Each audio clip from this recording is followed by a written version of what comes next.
Welcome to Kim's Crafting Corner, and today I'm going to show you how to put a score line in a card.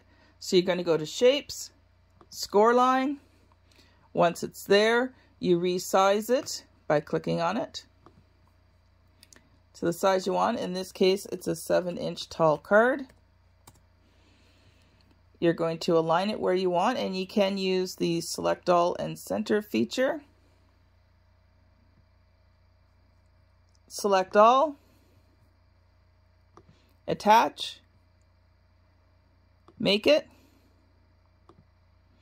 and if you're using the stylus, the Cricut stylus, it goes into the A slot.